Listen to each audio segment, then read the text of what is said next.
Istorya ng mga role nyo dito, background. Lahat ng cast. Hello po. Ayun po, ako po si Jules dito. Si Jules ay isang mahiyain na estudyante na may secret love. Okay, thank you. Ako po si... Sorry po. Dalia po. Ako po si Dalia dito. Ako po yung best friend ni Jules dito. And, ayun, may secret, ano kami? Secret. Hi everyone! Ako po si Nessa dito. Isa po akong international transfer student. Chester. Ay, ako yung professor nila dito and respectable character. Thank you. Kay Direk naman, bitin yung teaser, Direk, di ba? Sa aming inspiration sa movie.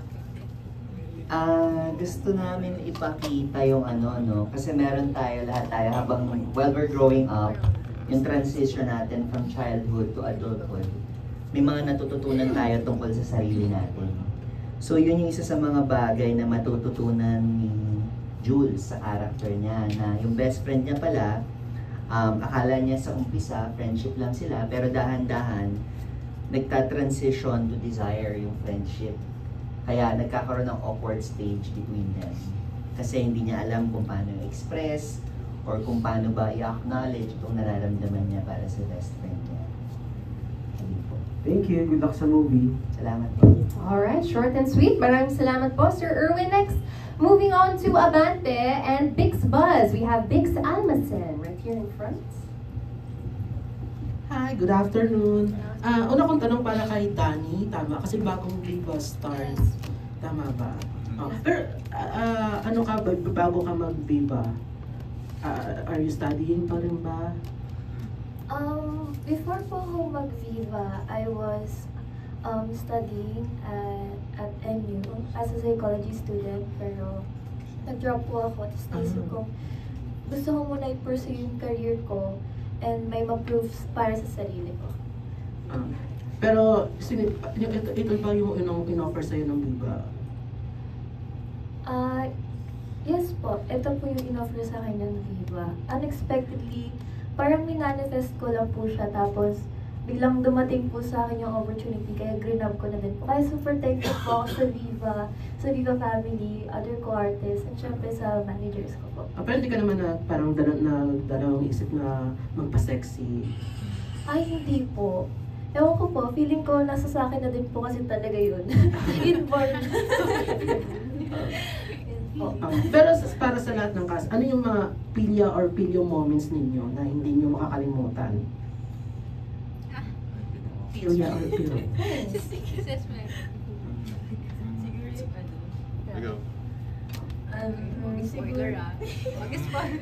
Siguro yung yung hindi ko rin in-expect na parang dreaming ako na then pag-isip ko, sa harapan ko sila, may mga ginagawa Basta mapapanood nyo siya. Basta ayun yung pinaka-pilya sa akin, yung parang, bakit nandito kayo sa harapan ko? Ano ginagawa niya? May mga ganun. Sino to mga to? Secret.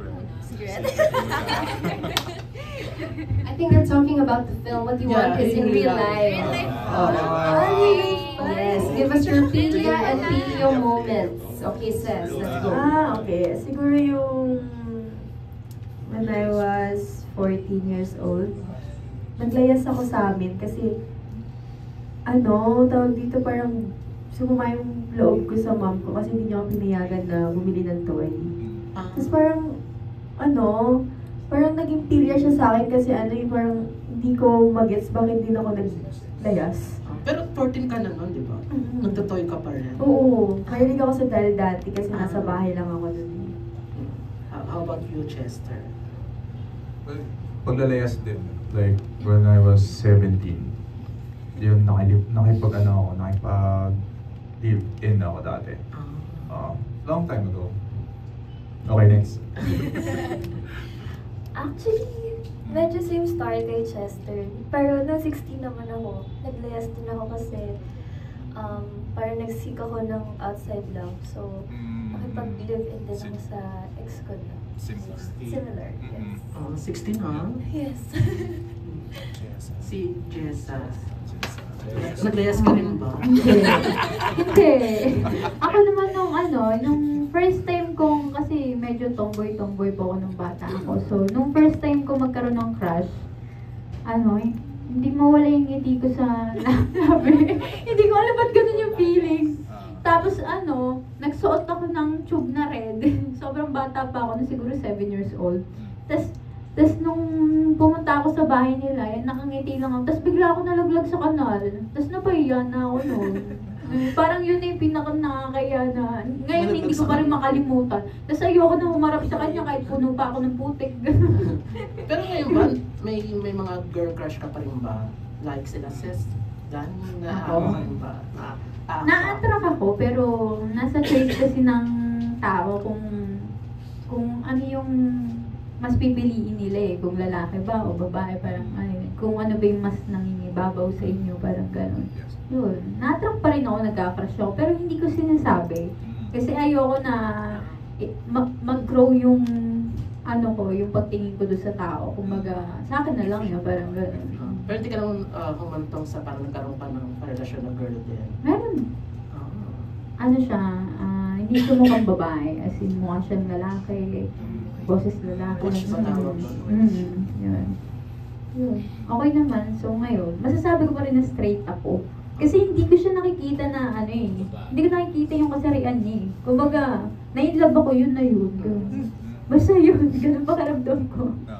Bonggels. Thank you. Bonggels. Thank you. Very, very interesting. Maraming salamat. Bix, now moving on to Tempo. We have Neil Ramos. Direct, lately kasi napansin namin na uuso yata yung sa under Viva Max na nauuso yata yung GL. What's your take on that? Bakit naisip mo na, sige, let's do another one? Sa akin hindi naman specific yung yung attempt. Kumbaga, yun yung naging premise ng kwento na bigyan natin ng opportunity makwento yung mga ganitong kwento, kasi more than about being a lesbian, the film is about being a young person transitioning into a stage na hindi mo pa alam kung paano mo i-acknowledge or confused ka pa sa sarili mong kasarian, hindi mo pa alam kung ano talaga yung gusto mo or kung paano i-express or kung matatanggap ba kahit ng closest friend mo yung nararamdaman mo. So more than being lesbian or gay, it's about being young and how do we acknowledge and process these changes that we are going through physically and emotionally na rin. Ayun. Learnings na. Anyway, thank you, Direk. Malipat lang, boss. Siya, hindi more opportunities for the girls, no? Kasi GL na uso. But less opportunities for you guys. Anong take mo rito na bakit nauuso na nga GL? Do you mean ba like most likely mas meron silang sequences? Mas maraming matrabaho para sa kanila, mas less trabaho for you guys. Para sa akin kasi yung project na ginawa namin ni Direk Dustin and from Viva, this is a type of opportunity na syempre kailangan ma-explore din yung ibang areas na dapat na makita ng audience and subscribers ng Viva Max. Kasi syempre, in Viva Max, we tell stories para ma-approach namin like, hindi naman maging normalized, para lang maintindihan ng mga audience and mga taga-tangkilik ng Viva Max kung paano siya mag-process or paano siya i-deliver. And syempre, hindi lang naman syempre yung isang category lang naman yung nilalabas ni Viva Max Viva Max is for everybody, you know. Yes. Kayo girls, yun na nga, GF, in real life, you actually experience being same sex, no? Transitioning dito, okay ba? Yung idea na you're exploring this thing again na tinalikuran mo na or, What do you mean na tinalikuran ko po? Are you still open to having same-sex relationships at this point? Or Depende po eh, kasi kung sino po yung dumating, syempre, kung mamahalin mo po yun, yun na yun. Pero hindi ko po masasabi na kung babae man nyo or lalaki, gano'n. Pero yung about sa GL po kasi, may mga fetish din po kasi yung kalalakihan na gusto nila ng GL. Diba? Yun naman po karamihan. Then, sa mga babae, may mga nanonood din ng Viva Max na gusto rin makakita ng GL. Gano'n. of course. Yun po. Thank you, Jessa. Kayo ma'am, anong take nyo doon sa idea na, girl to girl, mas cool ba? Mas easier ba sa inyo yung trabaho? Performing with a... For me, oo, mas easier siya. Mas komportable. O, mas komportable. Mas komportable siya kasi, tulad nga nung sinabi ko nung huling press con ko na I'm a bisexual po, siguro mas, hindi naman sa prefer, parang mas komportable lang talaga na makipag-work sa girl. Lalo na nung nalaman ko na, nga di siya, into girl lead po siya. Parang, ka nga sa akin. totoo, natakot ako sa kanya kasi parang kasi nagkwento siya noon, nagulat ako sa mga kwento niya, like parang, mas, Hindi. Tinanong ko lang siya, ready ka na ba sis? Sabi ko sa kanya. Yun lang naman. Medyo natakot ako sa kanya kasi siya lang yung naka-partner ko na girl na nagsabi ng ganun sa akin. So, parang, ayun nga, nung nalaman ko na into girl siya, mas naging komportable ako. Mas nagawa ka naman ni Jessa. Oo naman, nag-alagaan kami dalawa. Advantage. Charot. Anyway, si Danny, probably pelikula mo lang ito na experience. Hello. Actually, coffee po ako with the idea na GL kasi, ewan ko, madami po akong mga girl na friends. Tapos, pag nakikita kami, tapos lalo na paglasing, pag nag-hug, minsan napapakiss, gano'n. So, feeling ko okay naman po. Kaya sunodin mo naman. Okay. So, cool lang. Okay lang. Okay naman. Pero anong talagang pangarap mo bilang pumasok ka sa Viva Max? Ano yung goal mo? Ano yung aim mo as an actress? My goal po as an actress, for now, sa Viva, na ilang months pa lang po ako, is to build myself and syempre, more projects. Pero syempre, gusto ko pong mag-build yung sarili ko to have my own signature name sa Viva na kung in the next 5 years na kung matapos naman po kontrata ko or at least, masaya po akong ginagawa ko yung trabaho ko sa Viva. May naiwan po akong makakaalala sa akin, makakaisip ng tao sa akin, ganyan si Danny Yoshida. Okay. Maraming salamat po. Yun lang po sa akin. Maraming salamat. Thank you, Sir Neil. That made my day when you said charot. A grown man saying charot. I love it. Charot lang. Okay, moving on. Let's hear from Bandera. We have Irvin Santiago. Hi, thank you, PB. Kay Direk muna. Direk kasi di ba ang dami ng mga GL or lesbian movies sa Viva Max. Ano yung naging atake mo dito dun sa mga sex scenes? Para maiba naman dun sa mga previous lesbian movies ng Viva.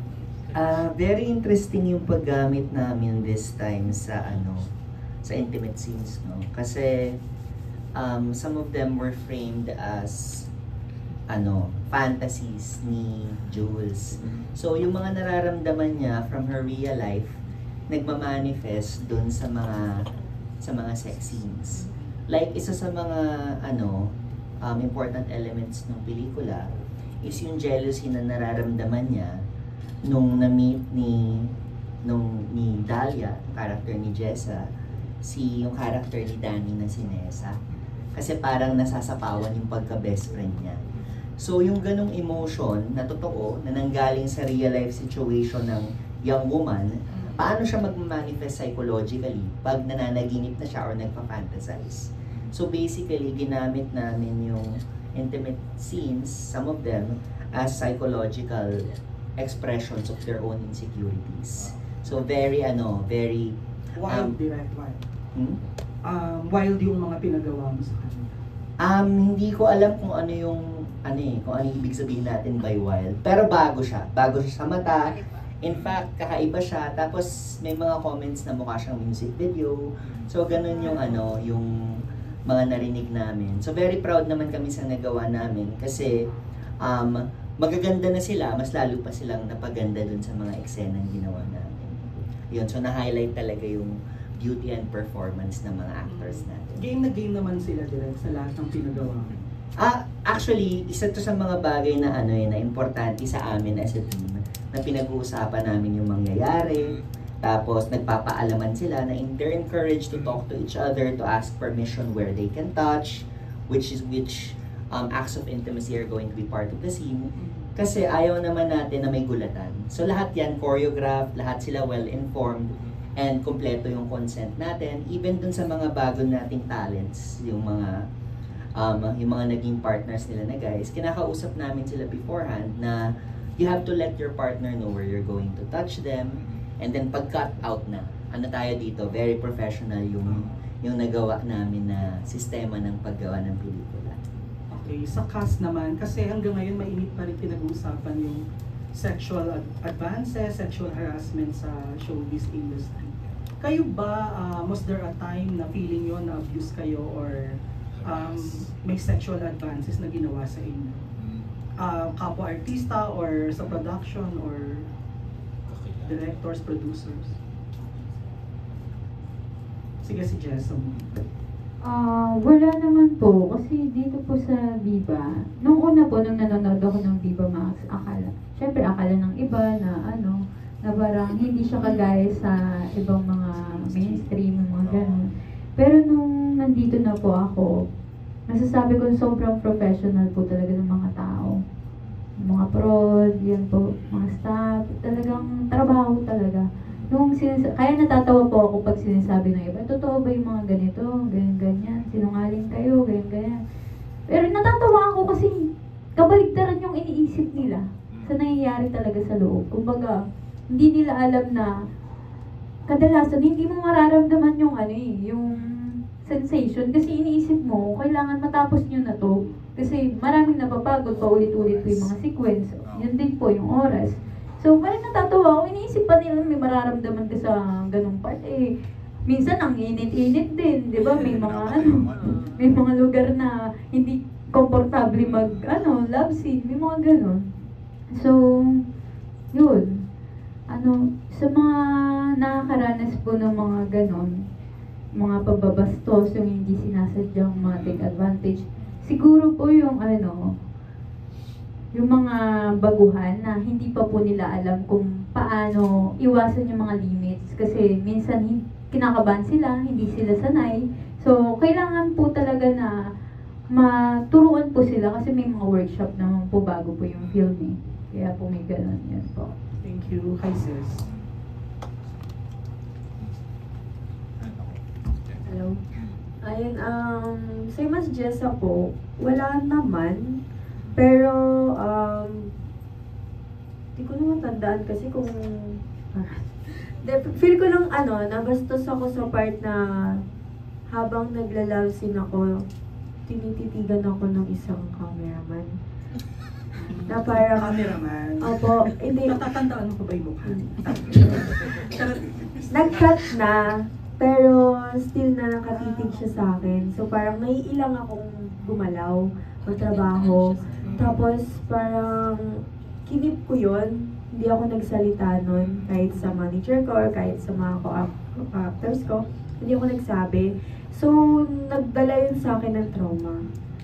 So ngayon, kung mangyayari man yun ulit, marunong na ako magsabi kasi alam ko na yung gagawin ko eh. Hindi na ako dapat magtago ng mga ganun kasi ako rin yung mahihirapan. Ayun, kaya nung kay Danny, nagsabi siya sa akin, sabi niya na, ganito ba yung gagawin? Paano ba yung mga Sabi ko, kung saan ka komportable, ayun lang yung gawin mo. Sabihin mo yun kay Derek, huwag kang mahiya.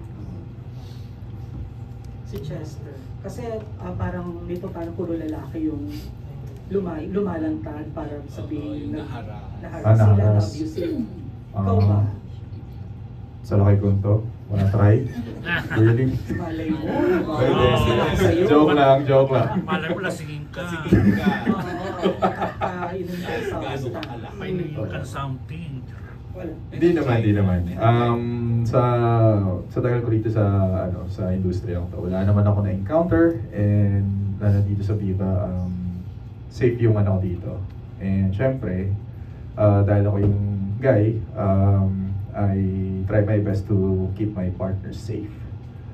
And I stick to the work, I stick to the script, I stick to the character, but therefore I approach it professionally, not personal. Yun lang po. Okay, thank you. Kay Danny. Hello. Ayun, so, syempre, dahil bago po ako, first movie ko, sobrang kinakabahan po ako. Pero, thankful din po ako kay God na surrounded po ako ng mga mababait and professional na team. Lalo na support din sa kanila. Sobrang comfy po ako. Hindi ko po na-feel na nabastos ako or anything. Tapos, try ko din pong i-give yung best ko to be professional kahit kinakabahan ako, gano'n. Tapos ina-encourage naman po nila ako na it's okay, ganyan. Gawin mo lang yung ginagawa. Thank you so much. Thank you. Okay, thank you. Of course, we were just talking about that kasi it's been the news recently, diba? So, thank you so much for opening up, guys. Okay, next, let's hear from Pep. We have Romel Gonzalez. Let's see if Sir Romel can lighten the mood. Ayun, una muna kay Cesar, kasi si Cesar at si Jessa, very open sila sa pakikipagrelasyon and being comfortable with the same sex. Ikaw ba, tingin mo ang isang lalaking tulad mo, posible ring magkaroon ng feeling sa isang lalaki or bading? Napakaganda naman ang kwento. Tanong na yan, sorry. Thank you. Oo. Kung possible ba na magkagusto ako sa kapwa ko lalaki? Actually, ako kasi straight ako. Pero if yung magkakagusto sa kapwa lalaki, hindi ko masasabi yun sa ngayon. Or pero syempre, I approach everybody with respect.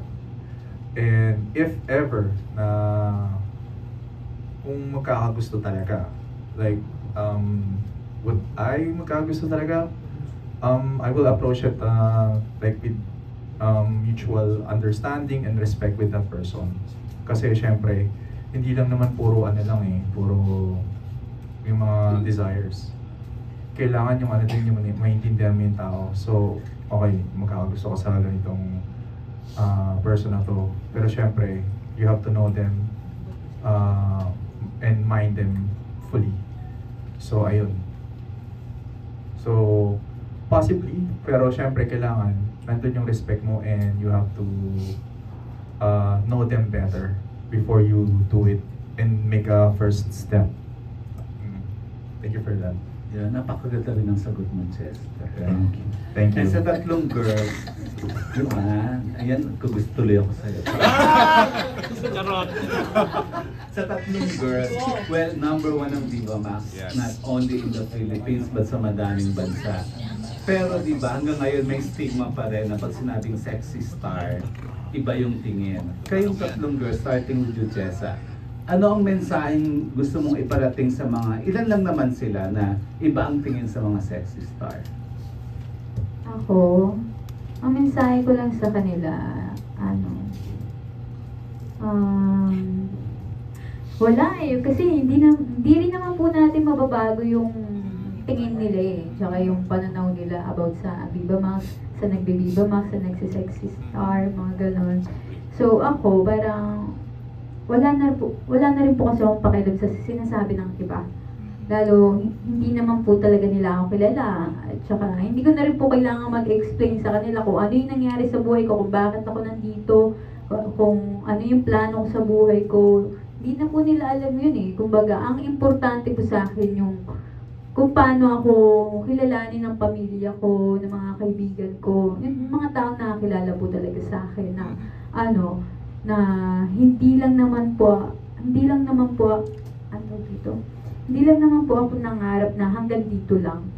May mga may mga bawat plano akong inahanda, hindi lang po dito. Kumbaga, gusto kong makita na lang nila is yung resulta ng mga gagawin ko. Kasi ngayon, kahit anong gawin ko po, may sasabihin po sila sa akin eh. Kahit magandang gawin ko ngayon, tama yung gagawin ko, may sasabihin pa rin po sila sa akin eh. Pero kung yung resulta ko sa dulo is okay, nasa tamang ano ako, yun. Diba? Mas pupurihin pa po nila ako. Pero kung nagtapos ako sa napariwara ako or what, husgahan ka nila. So gawin mo na lang kung ano yung makakabuti sa'yo. Yun na lang po yung iniisip ko. Thank you, Jess. Ang ganda ng sagot. Pang binibining Pilipino. Ikaw, Seth.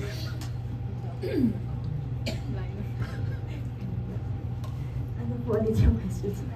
Yun yung, ano ang mensahe mo sa mga taong hanggang ngayon, iba ang stigma pag sinabing sexy star, iba ang tingin pag sinabing sexy star. Sinabi mo sa live series.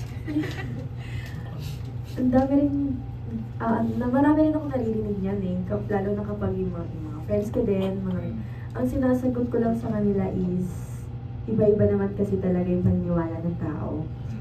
So, isa ako sa, naniniwala kasi ako na hindi lang din ako dito eh. Alam ko na by step lang yan eh. Kaya, ang sagot ko sa kanila, wala naman akong dapat patunayan sa inyo. Galing. Thank you, Ses. Dani, ikaw bilang ikaw ang pinakabago. Hello. Ayan. Sa thought po na, syempre maisip ko ngayon na bago ako sa showbiz, magpapash po talaga ako kahit anong gawin ko na good move or bad move. Pero, okay lang po yun kasi kung hanggang doon lang po yung understanding nila na kung tingin nila, ganun ka lang, wala kang sariling personal life, wala kang ibang gustong gawin, ay okay na po, let them think whatever they wanna think as long as you're doing your job, as long as you're happy, as long, kasi, ewan ko, parang bad fame is still fame din po, diba? So parang tinitake ko na lang din po as ganun. Thank you, girls. Gaganda ng sagot. Thank you. Thank you so much, Romel Gonzalez. Moving on to TV5, we have Von Delinario. Okay. Oh, let's have a mic po for. Thank you. Thank you. Yung question for Direk. Direk, syempre, kilala ka namin for doing indie films. Congratulations sa Cinemalaya mo last year.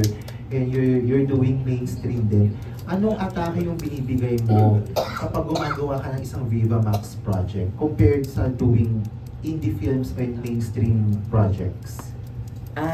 Very similar kasi for one, pag binigyan ako ng actor ng Viva, yung expectations ko sa kanila, yung same expectations ko dun sa mga artistang katrabaho ko sa independent films. And even if we ask them, yung requirements ko sa kanila na kailangan memorize yung lines, kailangan yung coordination sa blocking, kailangan makabisado natin yun. So, hindi ko nakikita yung stigma na, sexy star, kailangan ibaba ko yung bar, kailangan babaan yung requirements. Hindi, kasi artista, trabaho nila na maging magaling. Kaya yun din yung in-expect ko, and very happy naman ako to report na yung mga actors natin today, very talented rin talaga sila. Na si Danny bago, pero hindi ko masasabing parang baguhan yung acting niya. Of course, very fresh siya, may mga techniques na pwede matutunan, but at the same time, nakakasabay siya. And si Ces tsaka si Jessa, they're really good actors now.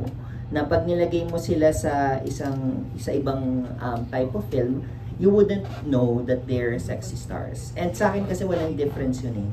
If you perform intimate scenes or not, is a matter of personal choice, and it should have nothing to do with how you're perceived as an artist. At the end of the day, lahat kami dito, mga artist kami, nagkataon lang na itong ginagawa naming film, it just happened to have intimate scenes, but we don't see it as a sexy film lang. It's a film. Okay, wala tayong distinction kung sexy siya or hindi. It's a film that we made together. Tapos, ginawa namin yung best namin. Kaya, yung approach ko, parang yung approach ko rin sa sa ibang films na ginagawa ko. Yung difference lang siguro, mas in terms of logistics. Kasi, maikli yung shooting period namin. So, syempre, mas hindi kasing refined yung magagawa namin. Kasi, pag nagkamali minsan, wala nang opportunity para ulitin kasi maikli yung oras. Pero in terms of ability, nandun yung technique, nandun yung approach, parehas lang. Siguro yung pinakamalaking difference between the other films that I've made and the ones I do with Viva is the amount of time and preparation that we're allowed to have. Kasi medyo maikli yung shooting period and maikli yung oras, pero we make the most out of it naman. Ayun po. Thank you, Direk. No further questions. Thank you. All right, thank you so much. And finally, we have from TikTok NPM, we have Aster Amoyo. Wow, ako talagang finale. Ayan ha, may palakpakan pa. Alam mo, kanina I was just listening to all of you. No? Si Ces kasi, of course I do admire you for your being honest. Sabi mo nga, the last press con we had, inamin mo na you're a bi. And then with Jessa, ngayon lang namin narinig na you had a relationship with a tomboy, di ba? And then, of course, si Danny, sabi mo you were 16, naglayas ka, may naka-live-in ka. And likewise, si Chester, 17, may naka-live-in ka na rin. Kay Chester muna, bukod kay Direk, napansin ko kasi yung wedding ring mo. Are you married? Hindi ba? Ay, yung suot mo? Engaged. I see. So you're engaged to be married? Yes. Okay. Yung girlfriend mo ng showbiz for sure? Hindi. Taga rito rin? Taga rito rin. Kilala namin? Baka, Hindi. baka type mo na may share sa amin. Kasi yung my partner. Okay. My partner kasi we do have a long relationship, tapos we understand yung kung ano yung namin, yung limitations namin dalawa. Marami na kami pinagdaanan. Sa akin kasi we have a specific goal sa buhay, and syempre I'm looking at the long term kasi importante sa lahat is not to prove anyone na no, I'm better than anyone, not like that. Most likely I wanted to show that I'm a different guy from the others na gusto nila ganito, gusto nila ganyan. What I want is to have a good family, and I will do everything for my family. Yeah. So napaka-special sa akin ng mga bagay na meron ako ngayon. Although ginagawa ko tong Viva Max, I'm so thankful na nandito ako sa industriyang to. And thankful din ako kasi naiintindihan niya yung nandito ako. Yun, na-appreciate ko yung samahan namin dalawa. Pero sabi mo, from showbiz din? Hindi. Ay, hindi. Non-showbiz. Non-showbiz. Non-showbiz. Iba yung ano niya, iba yung industry niya. Okay. Alright. More on business siya. Okay. Yes. Alright. Pero wala pa kayong anak? Oh, yeah. Wala pa? Wala pa. So, you're engaged to be married. So, will that happen this year? Actually, nag-ano pa kami na ipon pa. Nag-ipon pa kami like kailangan for the life that I aim for us, kailangan pagdating dun sa pinaka-goal namin, meron na akong naka-ready for that. Hindi basta yung parang swim, sink or sink, parang goal lang, hindi. Kailangan gusto ko, conservative ako pagdating sa pera din tsaka sa mga plan sa buhay. Hindi basta go lang ng go kasi syempre yung ginagawa mo ngayon, makikita mo yung resulta niya in the future. So yun yung inaano ko lagi. Conservative ako sa mga plano ko sa buhay para sa akin. At least may goal ka. Yes. So, although hindi ako mukha lang wala sa itsura ko or sa kilos ko. Minsan alam nila nakikita medyo may pagkakainggoy ako. Pero I have plans kasi para maging better life. Hindi lang syempre puro pera din. Kailangan family din, and then solid sa karera, opportunity ko sa Viva, my Viva family, tsaka sa manager ko, sa mga boss. Ayan, good relationships with them. Yun, pinabalance ko lahat yun. how long have you been together with your girlfriend, with your fiancé? Partner. Yes, we've been together like mag-8 na. Oh, tagal na rin. Yes. Tagal na rin. But anyway, we wish you good luck. Meron lang Thank you. akong konting advice sa'yo ha. Yes. Please, next time, stop chewing gum. I'm sorry? Especially in front of the press con or I'm sorry. mga for that. special events na pupuntahan mo. Hindi Yeah, maganda. it doesn't look professional. I'm sorry about that. Hindi Yeah. magandang tingnan. But Yeah. anyway, coming from an old person like me, Yeah, yeah. advice lang yon. Thank you. Kay Danny, is that your screen name or real name mo? My screen name po. Saan mo kinuha yung Yoshida? Actually, si Miss Rina and Sir Jeff po yung nagpangalan sa akin ng Yoshida because it means luck or lucky in Japanese. Ay, akala ko kasi field job ka kaya Yoshida. So, screen name. So, wala kang blood ng Japanese? Wala. Okay. Sabi mo, before, you were 16, naglayas ka, and then you had a relationship. What happened to that? First love. So, nag-seek po ako ng love sa ibang tao na hindi ko po nakuha dati sa parents ko. Kasi growing up, ako lang po mag-isa, only child. So, nung nakilala ko po siya, tapos, nung una, nasa Subic po kami kasi he's studying for pilot. So, 2 years po kami umuwing Manila, pabalik ng Subic, pauwi-uwi po kami, tapos meet ko yung parents niya, tapos very, naman po, legal on both sides, kasi he's 1 year older lang that time. So, doon ko po na-feel na first time na loved ako, na na-appreciate niya ako kung ano man ako, kahit yung mga bad sides ko, na which is normal, we all have bad sides. Sa kanya, tanggap na tanggap niya kahit sobrang bata pa namin pareho. Pero nag-end din po yun kasi, yun nga, bata pa po kami. May mga goals pa po kami sa life. Lalo na po siya, pinag-prepare ko po siya everyday kasi ngayon, private pilot na po ata siya and he's happy now, I guess. Ngayon po, kaya ako din na-pursue itong Viva.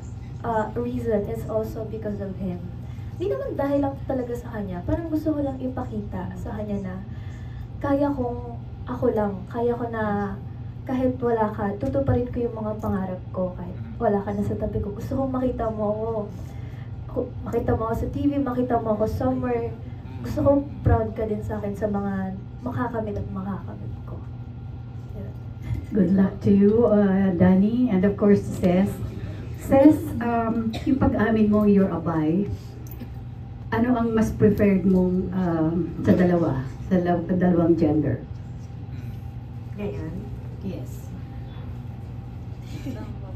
Siguro, yan. Babae pa rin po. More ka sa babae. So in this movie, you were not acting. Parang totoo. Half. Half. Pero kasi may reason din naman kung bakit I still choose na babae. Siguro dahil di ko rin talaga maalis sa akin yung trauma na nangyari sa akin before. About sa nanliligaw lang naman siya. And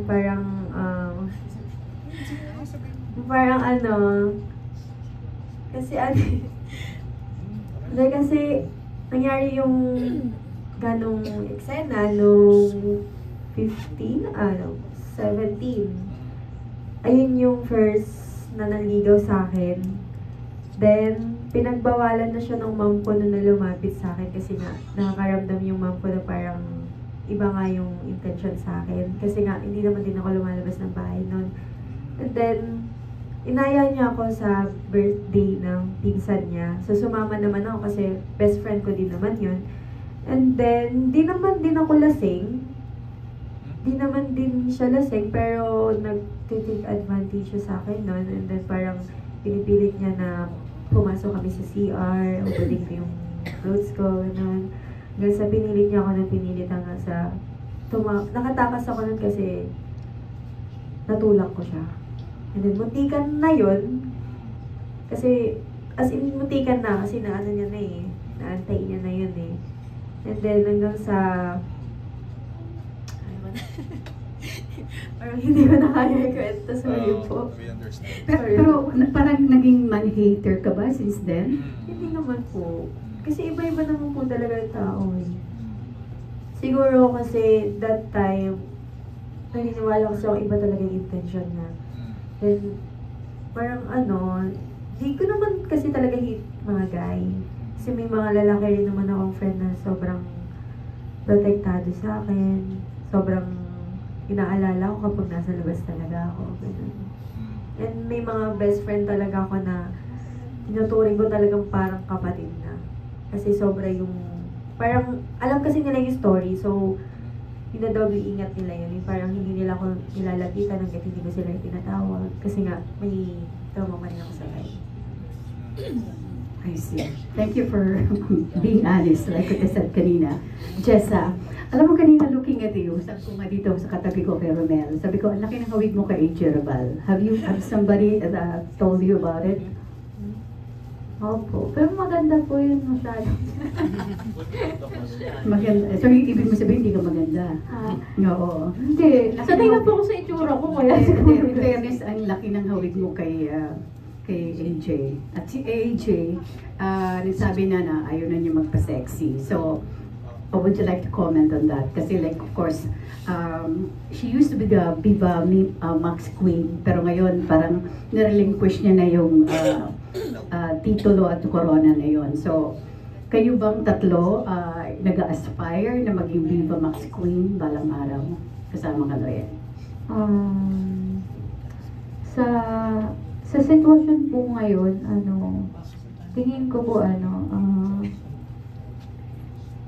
marami po kasi magagaling ngayon na baguhan din halos, kaya parang tingin ko wala na yung Viva Max Queen eh. Kumbaga, lahat kasi nagtutulungan na po talaga kung paano pa mabubus yung confidence.